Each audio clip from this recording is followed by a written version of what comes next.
Hello student, good morning.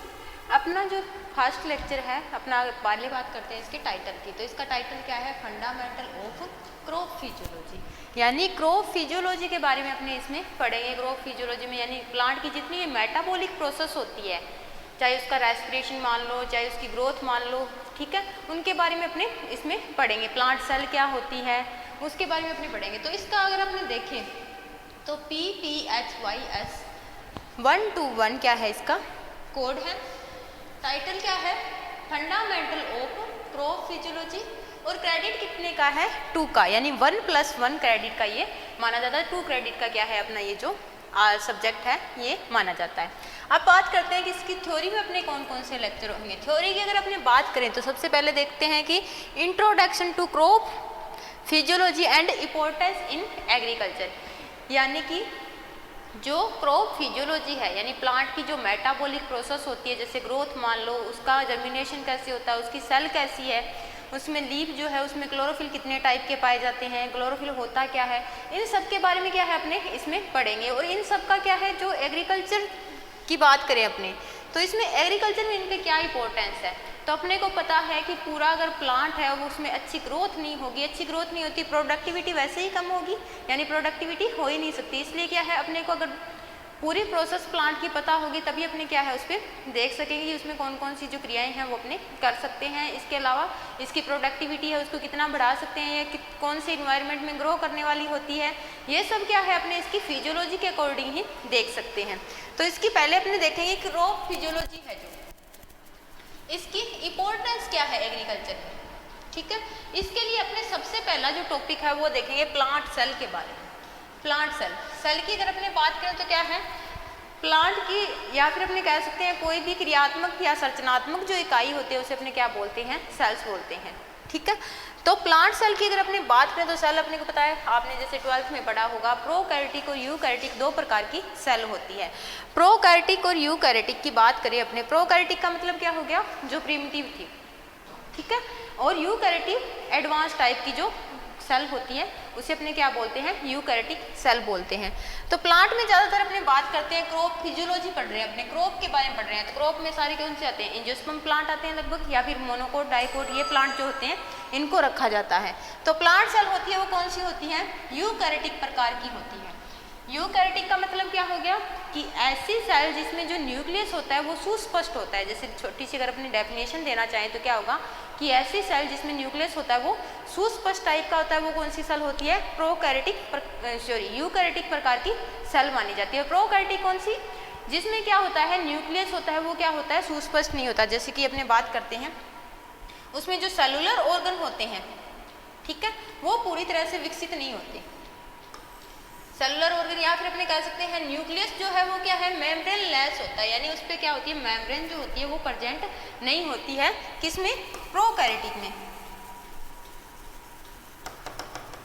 और eukaryotic cell की अगर अपने बात करें तो उसमें न्यूक्लियस जो होता है उसमें क्या होती है? चारों तरफ क्या होती है? एक पतली मेम्ब्रेन होती है। इस मेम्ब्रेन के फर्क के कारण ही और साथ में जो इसमें पाए जाने वाले जो सेलुलर ऑर्गन होते हैं उनमें डिफरेंस के कारण क्या इनको अलग अलग करती है। प्रो कौन से? जो लोअर क्लास के प्लांट होते हैं, जैसे एल्गी हो गई, ठीक है, ब्रायोफाइट्स हो गए, इनमें क्या होते हैं लगभग जो प्रोकैरियोटिक, ज़्यादातर अपने कह सकते हैं बैक्टीरिया, वायरस हो गए, इनमें क्या है? प्रोकैरियोटिक प्रकार की सेल्स पाई जाती है। और यूकैरियोटिक कौन सी? जो हायर प्लांट होते हैं उनमें क्या है? यूकैरियोटिक प्रकार की सेल्स पाई जाती है, जिसमें सब प्रकार के सेलुलर ऑर्गन प्रेजेंट होते हैं, जैसे गोल्जी बॉडी, ER, ठीक है, राइबोसोम्स, सब प्रकार के जो ऑर्गन्स होते हैं वो क्या होंगे इसमें प्रेजेंट हो, वो कौन सी होगी? यूकैरियोटिक प्रकार की सेल्स होगी। तो प्लांट सेल के बारे में बात करेंगे, उसमें कौन कौन से ऑर्गन पाए जाते हैं, ठीक है। और उसके बाद क्या है, प्लांट में जो डिफ्यूजन और ऑस्मोसिस होता है, डिफ्यूजन और ऑस्मोसिस की अगर अपने बात करें, डिफ्यूजन जैसे विसरण कहते हैं, ठीक है, ऑस्मोसिस किसे कहते हैं? प्रासरण को बोलते हैं। प्रासरण और विसरण की जो क्रियाएं होती है उसके बारे में अपने बात करेंगे, यानी किस तरह से प्रासरण और विसरण की जो क्रियाएं होती है वो प्लांट पे लागू होती है, प्लांट की रूट पे, या फिर अपने कैसे रूट जैसे पानी को ऑब्जॉर्व करता है तो वो कौन कौन से मेथड से ऑब्जॉर्व कर सकता है उसके बारे में अपनी बात करेंगे। इसके बाद जो पानी को रूट जो होती है वो ऊपर की तरफ खींचती है, जिसे अपने बोलते हैं अब्जॉर्प्शन और ऑफ वाटर, यानी प्लांट की जो रूट है वो पानी को किस तरह से ऊपर की तरफ खींचती है, ये टॉपिक भी अपने पढ़ेंगे। ट्रांसक्रिप्शन का मतलब क्या हो गया, जो पानी का है वो क्या है वाष्प के रूप में पत्तियों से जो निकलता है वो क्या हो गया, ट्रांसक्रिप्शन हो गया। इसके अलावा सोमेटल फिजियोलॉजी, सोमेटल क्या होते हैं, जब अपने को पता है लीफ जो होती है, लीफ के दोनों साइड क्या होते हैं, छोटे छोटे छिद्र पाए जाते हैं, जिसे अपने बोलते हैं स्टोमेटा या फिर पर्णरंध्र के नाम से भी जाना जाता है। पर्णरंध्र की अपने बात करते हैं। उन पर्णरंध्रों से क्या होता है, पानी या फिर जो भी पत्ती पे जो रंध्र पाए जाते हैं, उन रंध्रों से क्या होगा, पानी या फिर जो अपशिष्ट पदार्थ होंगे या गैसेस जो होती है वो क्या होती है, उनसे बाहर निकलती रहती है।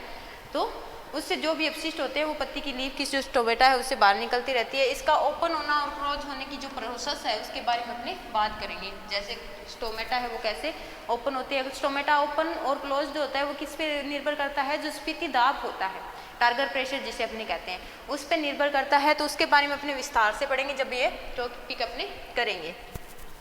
इसके अलावा नेक्स्ट जो अपना टॉपिक होगा वो कौन सा होगा, मिनरल्स न्यूट्रिशन ऑफ प्लांट, यानी प्लांट को कौन कौन से मिनरल न्यूट्रिशन चाहिए होते हैं। ठीक है, न्यूट्रिशन कौन कौन से चाहिए होते हैं उनके बारे में बात करेंगे। जैसे जो प्लांट की ग्रोथ के लिए, प्लांट की प्रोडक्टिव जो प्रोडक्ट करने, सीड प्रोडक्ट करने की क्षमता होती है उसे बढ़ाने के लिए, या फिर प्लांट की जो मेटाबॉलिक प्रोसेस है उसे कंटिन्यू रखने के लिए कौन कौन से न्यूट्रिशन चाहिए उनके बारे में अपने बात करेंगे। इसके अलावा functions and deficiency symptoms of nutrition, यानी अगर मान लो किसी न्यूट्रिशन की कमी हो गई प्लांट में तो उसके सिम्टम क्या होंगे, ठीक है, और उनका क्या है प्लांट पे क्या प्रभाव पड़ेगा उसके बारे में अपने बात करेंगे। उसकी कमी से क्या है, जैसे लीफ का पीलापन पड़ना, ये जो प्रोसेस होती है उनके बारे में अपने विस्तार से क्या है ये टॉपिक करेंगे, तब बात करेंगे। नेक्स्ट अपने देखते हैं इसकी फोटोसिंथेसिस। फोटोसिंथेसिस क्या होता है, प्लांट में जो भोजन बनाने की जो क्रिया होती है, प्लांट को जो अपने कह सकते हैं एनर्जी जो बनाने की, एनर्जी देने की जो प्रोसेस होती है उसे अपने फोटोसिंथेसिस कहते हैं। इसमें क्या करता है प्लांट, जो इन्वायरमेंट की CO2 है उसे ऑब्जर्व करता है, साथ में वाटर के मॉलिक्यूल लेता है और क्या बनाता है, ग्लूकोज के मॉलिक्यूल्स को बनाता है और साथ में O2 को छोड़ता है। तो ये पूरी प्रोसेस कैसे होती है इसके बारे में अपने क्या विस्तार से पढ़ेंगे। ये जो कितने प्रकार के होते हैं, जैसे लाइट और डार्क रिएक्शन हो गई, ठीक है। C3 C4 ये क्या होते हैं, जैसे प्लांट के अकॉर्डिंग C3 सर्कल किस में चल रहा है उसमें, उसके बारे में अध्ययन करेंगे। C4 सर्कल या फिर कैम प्लांट कौन से होते हैं उनके बारे में क्या है अपने, ये तीनों जो चक्कर होंगे इनके बारे में बात करेंगे। इसके बाद रेस्पिरेशन क्या होता है, प्लांट में रेस्पिरेशन कितने प्रकार का पाया जाता है, जैसे अपने कह सकते हैं एक तो ऑक्सी श्वसन हो गया, एक अनॉक्सी श्वसन हो गया। ये दोनों प्रकार के जो सर्कल हो गए इनके बारे में अपने बात करेंगे। जैसे ग्लाइकोलाइसिस हो गया, TCA सर्कल हो गया। इसके बाद जो अपने पास एनर्जी बनी है या फिर एनर्जी का जो टूट के और जितना बचा हुआ जो पार्ट है अपने पास, ATP जिसे अपने बोलते हैं, वो ATP जो है उनका इलेक्ट्रॉन ट्रांसपोर्ट चेन जो होती है वो कैसे काम करती है, यानी किस तरह से क्या इलेक्ट्रॉन जो होते हैं वो कहाँ से त्यागे जाते हैं, कहाँ से कैटालाइज किए जाते हैं, उसके बारे में अपने विस्तार से यहाँ पे इस टॉपिक में पढ़ेंगे। उसके बाद फैट मेटाबॉलिज्म, जो फैटी एसिड बनता है प्लांट सेल में उनकी सिंथेसिस कैसे होती है और उनका ब्रेकडाउन कैसे होता है, यानी फैटी एसिड बन रहे हैं उनका बनना और उनका टूटना, दोनों के बारे में क्या है अपने इसमें विस्तार से पढ़ेंगे। इसके बाद आते हैं plant growth regulator. Plant growth regulator जैसे ऑक्जीन हो गया, जेब्रेलिन हो गया, ये क्या है, किस तरह से प्लांट पे काम करते हैं, कौन कौन से प्लांट ग्रोथ हार्मोन्स हो सकते हैं, इनके बाद में अपने बात करेंगे। उसके बाद है physiology rules and agriculture use, यानी फिजियोलॉजी के रूल्स कौन कौन से हैं और ये एग्रीकल्चर पे कैसे यूज कर सकते हैं अपने। जैसे अपने प्लांट ब्रीडिंग करते हैं तो उसको अपने पहले अगर अपने को प्लांट की पूरी प्रोसेस का पता होगा तभी क्या है उसमें अपने किसी न किसी तरह का हेरफेर या फिर कुछ कर सकते हैं ना। तो उसी तरह से क्या है इसका एग्रीकल्चर में कैसे यूज कर सकते हैं, प्लांट फिजियोलॉजी है। जैसे ग्रीन हाउस प्रभाव, जो ग्रीन हाउस का यूज करके अपने क्या प्लांट को अनुकूल बनाकर प्रोसेस जो की जाती है उसके बारे में अपने पढ़ेंगे। फिजियोलॉजिकल जो ग्रोथ होती है प्लांट की उसके बारे में, और डेवलपमेंट मेजर क्रॉप, यानी मेजर जो क्रॉप है उनका डेवलपमेंट कैसे अपने कर सकते हैं। जैसे अनाज वाली क्रॉप है ये क्या है, एक मेजर क्रॉप है, इनका डेवलपमेंट अपने कैसे कर सकते हैं।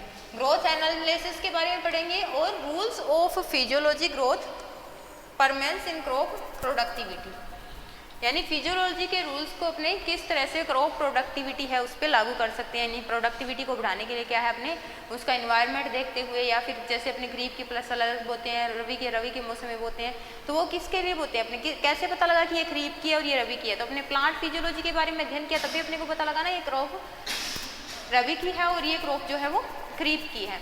तो उस अकॉर्डिंग क्या है इनको कैसे एग्रीकल्चर एरिया में क्या है इनको अपने एग्रीकल्चर की बात करें तो प्रोडक्टिविटी या क्रॉप की प्रोडक्टिविटी बढ़ाए तो उसमें किस प्रकार से इनको लागू कर सकते हैं। तो ये अपना लगभग अपने कह सकते हैं 16 लेक्चर का 16 जो लेक्चर है वो अपने होंगे।